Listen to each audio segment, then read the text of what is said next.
Hello students, myself Shailender Kumar, Assistant Professor Jagannath University, Jaipur. Today I am going to discuss on the topic History of Television. History of Television in World. The first successful demonstration of television was in San Francisco on September 7, 1927. This system was designed by Philip Taylor Farnsworth, a 21-year-old inventor, whereas Boris Rosing in Russia had conducted some crude experiments in transmitting images 16 years before Farnsworth's successful experiment. There were other sporadic experiments too in other parts, for example, John Logie Baird in England and Charles Francis Jenkins in the United States in the 1920s. However, Farnsworth's invention, which scanned images with a beam of electrons, can be regarded as the direct ancestor of modern television. The first image he transmitted on it was a simple line. Soon he aimed his primitive camera at a dollar sign to answer an investor's query. Where are we going to see some dollar in this thing framework? In USA, RCA, the company that dominated the radio business in the country, invested $50 million in the development of electronic television. In 1939, RCA televised the opening of the New York World's Fair, which also made President Franklin Delano Roosevelt the first president to appear on television. World War II slowed the development of television as companies like RCA turned their attention to military production. Full-scale commercial television broadcasting in USA began in the United States only in 1947.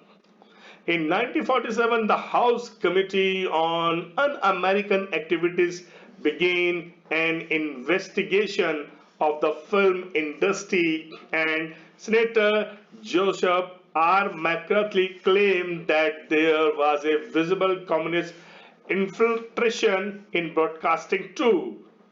Political beliefs suddenly became grounds for getting fired. Most of the producers, writers, and actors who were accused of having had left wing learnings found themselves blacklisted, unable to get work. CBS even instituted a loyalty oath for its employees. Among the few individuals in television well positioned enough and brave enough to take a stand against McCarthyism was the distinguished former radio reporter Edward R. Murrow. In 1954, the US Senate censored McCarthy and CBS security office was closed down. Between 1953 and 1955, television program began to take some step away from radio formats.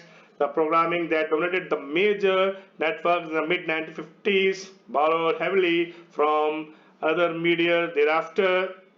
In 1964, color broadcasting began on primetime television. The FCC initially proved a CBS color system, then swung in RCA favor after Snapchat. The marketplace with black and white set compared with RCA color sets. A Carnegie Commission report in 1967 recommended the creation of a fourth non-commercial public television network built around the educational non-profit stations already in operation throughout the United States. Congress created the public broadcasting system that year. Unlike commercial networks, which are centered in New York and Los Angeles, PBS TV key stations, many of which produce programs that are shown throughout the network, are spread across the country. PBS compass more than 300 stations, more than any commercial network. PBS funds come from their major sources: Congress appropriations, viewer donations, and viewer corporation underwriters. Growth of television in development followed different patterns in other countries. After government, not profit, not private corporation was the owner. In Great Britain, the British Broadcasting Corporation, the country's dominant radio broadcaster, established and retained dominance over television. The BBC, funded by tax on the sale of television sets, established a worldwide reputation for producing quality programming. The Canadian Broadcasting Corporation also functioned independent of government support due to commercial pressures, however, maintained the seriousness of much of its news and public affairs programming. France's major television network enjoyed government patronage. However, there was protest in France and that it led to tilt in news coverage toward the ruling party. By the late 1980s and 90s, as cable and direct satellite television systems increased the number of channels, the hold of these government-funded networks began to weaken. Most countries around the world began moving more toward the US model of private-owned advertiser-support television networks. Now, history of television in India. In September 1959, the experimental television service of All India Radio began as part of a UNESCO pilot project. The transmit for the broadcast had been sold at a nominal cost by Philips India Limited, a multinational electronic company which had exhibited closed-circuit television technology at an industrial fair in Delhi in 1995. UNESCO donated 45 television sets to teleclubs in secondary schools too. In early 1961, UNESCO funded another experiment in effectiveness of social education. This project also included exchange training of program personnel between US and India. In fact, in 1961, this experimental service had become a regular service but remained confined to Delhi. Sarabhai motivated Indira Gandhi to support an indigenous satellite development program after she became the Prime Minister in 1966. He proposed India's first experiment with farm television in 1965, Krishi Darshan, and was the first to champion the idea of using direct broadcast television to reach the most difficult and least developed areas of the country first rather than the urban population. The second station was commissioned after a gap of 13 years in 1972 in Bombay, now Mumbai. However, it is interesting that after Bombay, the next two stations were established in Amritsar and Srinagar in 1973. By then, India had already fought two wars with Pakistan, and the people in Amritsar had accessed the Pakistan TV beaming across the border. So, when these two transmitters were set up, those also could beam onto parts of Pakistan. The government also sent around 250 television receivers into villages in Kashmir Valley. The transmitter hours of the Srinagar station was increased phenomenally to counter the propaganda by Pakistan television, which was received very clearly in the valley. That naturally attracted much attention. After that, in 1975, the next phase of commissioning of stations spread television to Calcutta, Madras, and Lucknow.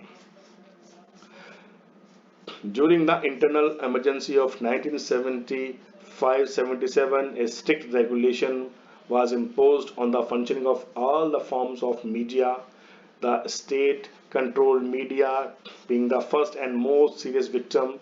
As soon as the Janata Party government came to power, they had constituted a commission chaired by a retired Chief Justice of Supreme Court, J.C. Shaw, to investigate the excesses committed during the emergency, and the government brought out a white paper on the issue.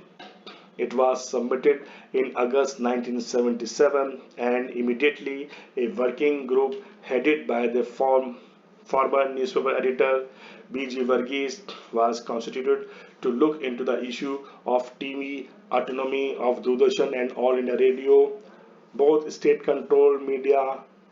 The committee proposed the formation of a trust which is called Akash Bharti. The bill was introduced in the parliament immediately but lapsed after the dissolution of the Lok Sabha in 1979 when the Janata Party led government fell. Miss Gandhi returned to power in 1980 and her government decided not to back this bill because, according to the report for 1979 to 1980 of the Ministry of Information and Broadcasting, such an organization is not considered necessary to enable those mass media to discharge their basic objective of serving people who are not served by media.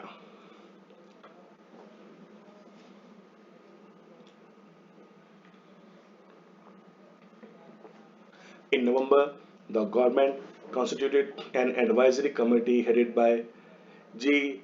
Prasarbhati and is submitted a document called News Policy for Broadcast Media, which was issued by the government in May 1982.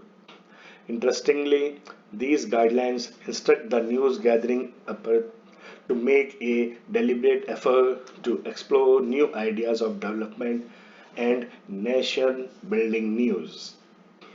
And it stresses that in a developing country, the special function of broadcasting should be the coverage of development, its significance, achievements, and problems.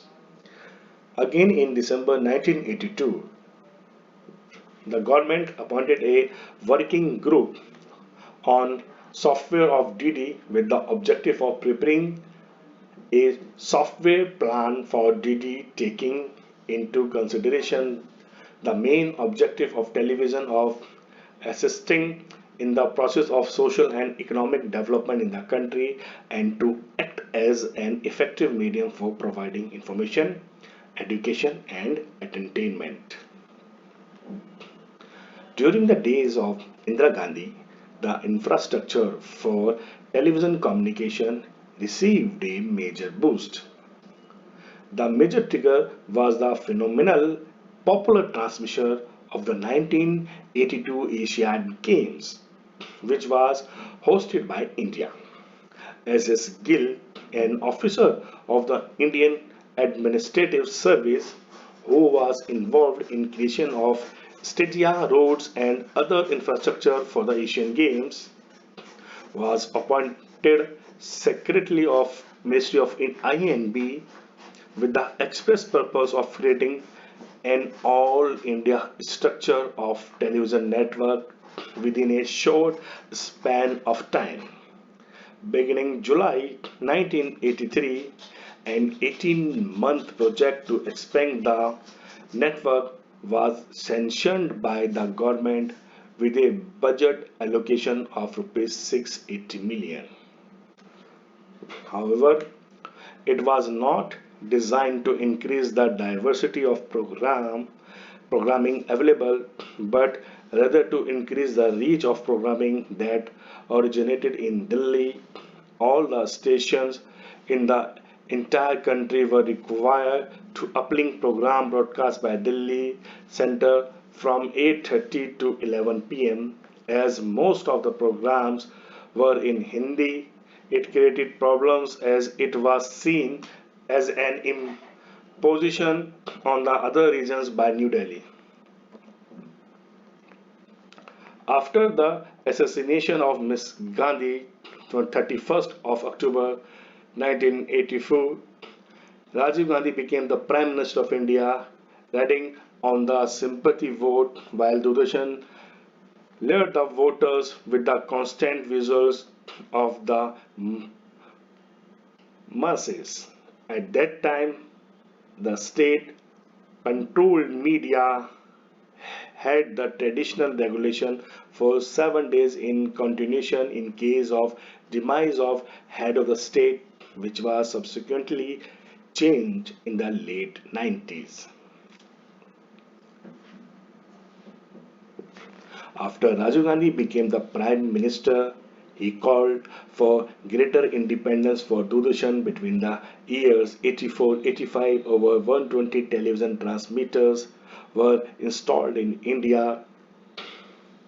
Bhaskar, along with the support of Ministry VN Gadgil, went for total of programming pattern. However, Gadgil had succumbed to the political pressure when he was asked to resign in 1986 during a cabinet reshuffling.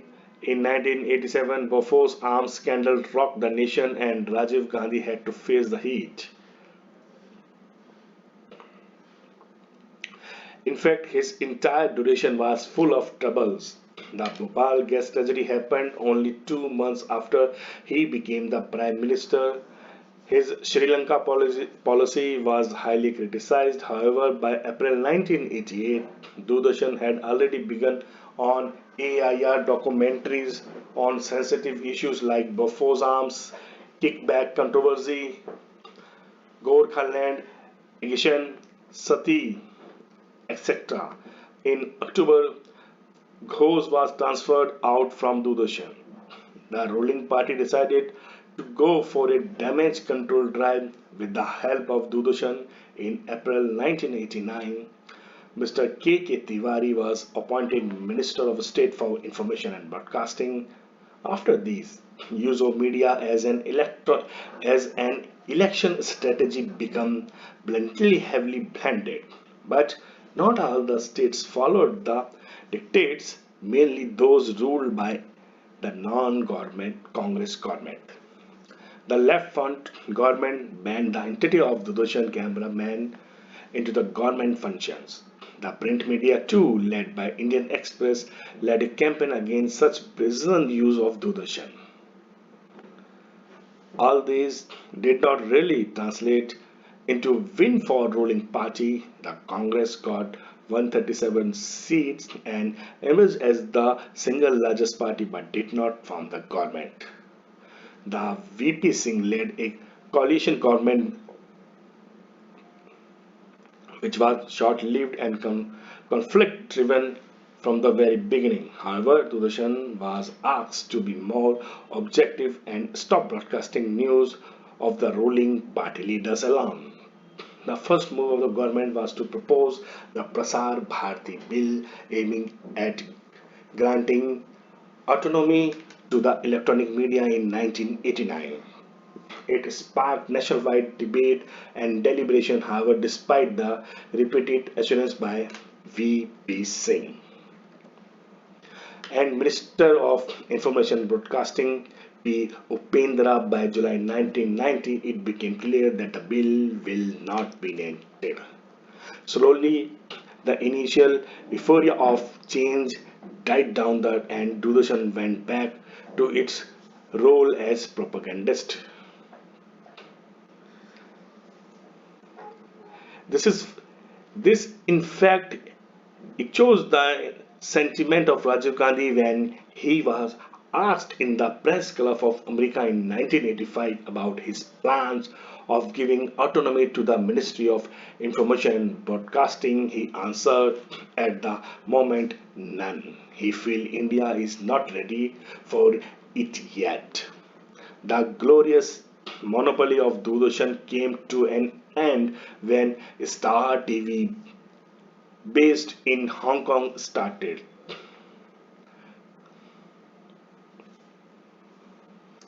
beaming program into India via Asia Set 1 satellite in May 1991. In fact, satellite television came to India as an agent of global capitalism. Cable television made a still inroad into the Indian homes of the middle class, who are the natural and major consumer of television. This development within with the Indian government accelerating its process of economic liberalization. As if in keeping with the new thinking, the government did not try to restrict or ban the reception of foreign channels. Some critics were of the view that the initial response of the government to the illegal transmission and distribution of cross-border television channels was one of tolerance rather than of resistance. The Congress Party, which had shared in a new economic policy of liberalization, did not wish to give the impression that it wanted in any way to restrict or block the transnational television channels. It has been observed by some that cable television in India grew in the absence of cohesive communication policy and can be called a sheer entrepreneurial genius. It is an example of initiative leading and government policy. Almost as a knee-jerk reaction, the government constituted a committee for an assessment of the consequences of introduction competition in the electronic media. Simultaneously, the ministry was also deliberating and opening up the airwaves to the private players, and so in September 1992, another committee was constituted to look into the matter. The committee was specifically asked to work out the modus operandi or to give licenses to private producers to produce programs for the second channel of Doordarshan as well as FM radio channels. This was a drastic policy change as the government was warming up the ideas of inculcating private players to their fold with not much censor. The airwaves were opened up and then came the deluge in which broadcasting reforms. Hong Kong-based Star satellite television Asian region entered into an agreement with an Indian company and G was born. It became the first privately owned Hindi satellite channel of India. The agreement between Star and G did not last long, but the Indian television audience was waiting for a shift from the monopoly of Doordarshan, and soon a number of private channels emerged. The private channel business was not popular amongst the Indian businessmen immediately. It was only Subhash Chandra who started Hindi GTV and Sashi Kumar who started the first indigenous channel in Malayalam, Asia Net. Subhash Chandra raised huge resources from a British businessman, Sir James Goldsmith, and also from Indians giving abroad, and signed a deal with Star on 25th April 1992 and the new channel GTV, which started broadcasting from October the same year. Similarly, Asianet also ran into rough weather as far as finance is concerned. India still had legal and technical restraints on private broadcasting. Therefore, Asianet had to set up its base in Russia. However, the Kerala government helped Sashi Kumari in using the Kerala State Electricity Board poles to the used by Asianet for 10 years. Slowly, the fortune for Asianet to begin to change. Media mogul Rupert Murdoch bought 64% stakes in Hutch Vision Limited, the supplier of programs to Star TV for $525 million in July 1993. Subhash Chandra is ejected, and this overtures and resulted in a long battle and went till 1999 when he bought back all the stakes of Murdoch in G for $300 million.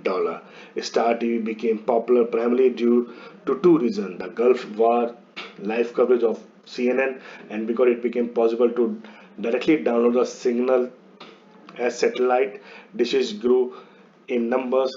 The reaction of the India government was to immediately launch satellite channels of its own under the umbrella of Doordarshan. The government also tried to offer its satellite platforms to global companies like CNN, which of course was short lived when CNN found a transponder of its own. In 1995 itself, Sengupta committee looked into the almost forgotten Prasarbhati Bill of 1990, and it rang the bell on allowing privatization of both television and radio. Star TV became the force behind jostling the government from its slumber when they declared their plan to launch DTH service in India. This led to the meeting of committee of secretaries of various departments under the aegis of the cabinet secretary in January 1997. In July 1997, the Ministry of Communication issued a notification prohibiting TV the use of broadcast aperture for the transmitting or receiving of signal in frequency bands above 4800 MHz. And the explanation given was that DTH would enable any broadcaster within or outside India to telecast or beam any program of his choice directly to the houses and bedrooms of the general public. Ministry of Communication Notification 1997, reprinted in Gazette of Indian Extraordinary July 16, 1997 at 4. Murdoch's Star TV went to the court in invoking the freedom of speech in Article 91 of the Indian Constitution, the change of guard in the United Front government, and a new Ministry of Information and Broadcasting resulted in the notification of the Prasar Bharati Bill in July 1997. Though the issue of autonomy was already diluted even before the notification, but the sheer exercise of notifying the bill did amount to a state of purpose. A number of changes were later incorporated, like the scrapping of the parliamentary committee, transferring the asset of AIR and Doordarshan on lease, reduction of number of government officials to one, etc. On September 15, 1997, the notification came into force, finally bringing Prasar Bharati into existence. Parliament met in November 1997, but the Lok Sabha ended up getting dissolved before the French elections were declared. The bill was ratified so that the board can continue till for till the formation of new government. However, even the move had not been able to ensure autonomy of AIR and DD. In fact, in 2011, all the Prasar Bharati employees have been again designed as government employees, and CEO was cut in case of corruption. The Telecom Regulatory Authority of India issued a consultation paper number 13 2008 on media ownership on 23rd September 2008, wherein it was stated the issue of cross media restrictions are to be addressed in an inclusive manner covering broadcasting services, print media, and other miscellaneous ownership within the fold of telecom, information and broadcasting. Page 2. The consultation paper refer to three type of restrictions: cross media ownership across electronic and print media, vertical integration, within particular media segments and market share based restrictions. But reality, it is far removed. The picture of live news was news program called News Tonight, privately produced by NDTV, owned by Pranav Roy, broadcast also on Doordarshan every night. Then Director General of Doordarshan, Ratikant Basu, was the one who brought the new idea. When Ratikant Basu was hired as star head of operation, it opened the doors for NDTV. It got a prime time slot for half an hour news bulletin on two star channels, Star Plus and Star World. In 1998, the historical decision of Star and NDTV to start India's first 24-hour news channel called Star News within the 1998 general elections. When NDTV first year when NDTV's 5-year contract ended with Star in 2003, it went to set up its own channel NDTV 24 into 7. That was the beginning of the 24 into 7 news channels. Yet other important development in the last few years is the impressive growth of regional language television channels, which cater to the regional eyeballs as well as those people from the region who are scattered around the country and many times even to the diaspora. The growth of these regional news channels of 24 into 7 format with either political leaders or business conglomerates owning most of them. It now the trend in the contemporary history of Indian television cross-media ownership and foreign direct investment has changed the entire political economy of television sector. The growth of news channel of 24 into 7 format with either political leader or business conglomerates owning most of them is now the trend of contemporary history of Indian television. Cross-media ownership and foreign direct investment has changed the entire political economy of television sector.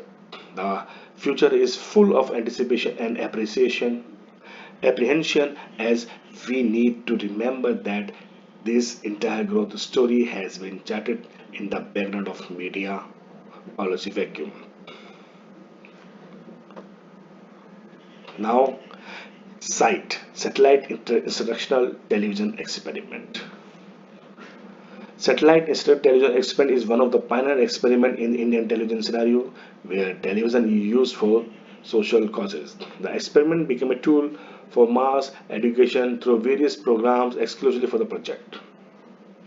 The programs concern on education, agriculture, health and family planning. The Earth station at Delhi and Ahmedabad telecasted 4 hours program every day. Programs are classified into two: education television and instructional. Education television programs designed for school children. Such programs focused on education, broadcast 1.5 hour programs on working days at school hours. Students are exposed to these programs as part of school activity. During holidays, the time used for teacher empowerment, varieties of content developed to train teachers to the facilities provided by the project. Almost 10,000 primary school teachers became part of the training programs.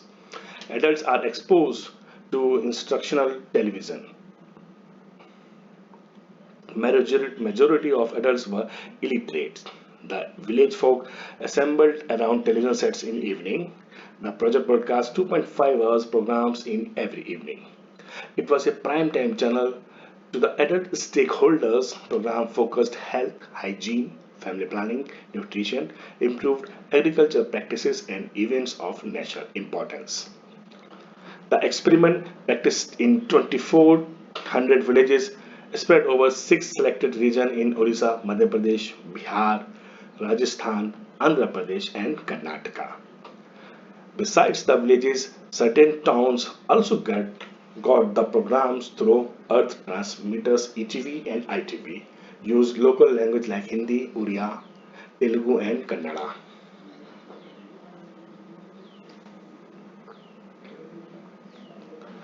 All India Radio personnel planned and produced programs at the production catering centers set up in Delhi, Ahmedabad, and Cuttack. A committee included central and state government representatives, experts from universities, teacher training colleges, and social workers helped the production team. Special committees on education, agriculture, health, and family planning formed to support the production groups. The Indian Space Research Organization set up its own audiovisual instruction division to plan and produce programs for SITE. SITE is a result of recommendation by the UNESCO expert mission in 1967. As per the request of Government of India, UNESCO undertook a feasibility study for a project in satellite for communication. UNESCO report three Indian engineers visited USA and France in June 1967 to get first-hand exposure to the technical aspects. Government of India seems National Satellite Commission Group NASCOM in 1968 lead possible utilization of communication satellite. The group considered cabinet ministers, representatives from ISRO and All India Radio. The NASCOM recommended using ATS-6 satellite for communication purpose. AT-6 is a second generation satellite developed by NASA for an experiment in educational television. To practice the recommendation, Department of Atomic Energy made an agreement with National Aeronautic and Space Administration of US for the loan of a satellite for 1 year in 1969. As per the Memorandum of Understanding signed between the two countries, the objective of the project were divided into two parts, general objective and a specific objective. The general objective of the project were to gain experiences in the development, testing and management of a satellite-based instruction television system, particularly in rural areas, and to determine optimal system parameters. Demonstrate the potential value of satellite technology in the rapid development of effective mass communications in developing countries. Demonstrate the potential value of satellite broadcast TV in the practical instruction of village inhabitants and stimulate national development in India with important managerial, economic, technological, and social implications. Using the facility, site commended its operation on August 1st, 1975. The experiment became a great success. Villagers received the project wholeheartedly. For the entire year, people gathered around television sets and watched programs eagerly. In the midst of demand from Indian villagers, journalists, and other NASA shifted its ATS-6 satellite away from India. Thus, the project concluded in July 31st, 1976, remaining sweet memories of television realities. Technology, the experiment put forward as insight and demand took a positive initiative to develop on satellite for communication. After the some jobs, ISRO developed Indian National Satellite System in August 1982. India launched satellite. Summary of this unit is television is an audiovisual medium with a strong potential to influence the viewers of audio to support the enhance the quality of its programs. This medium uses visuals as the core element of its content and gets the benefits. This medium is being used for various purposes like entertainment, news, sports, infotainment, education, etc. Satellite instructional television experiment is one of the pioneer experiments in Indian television scenario where television is used for social causes. Site is a result of recommendation by the UNESCO expert mission in 1967. As per the request of Government of India, UNESCO undertook a feasibility study for a project in satellite for communication. Thank you so much.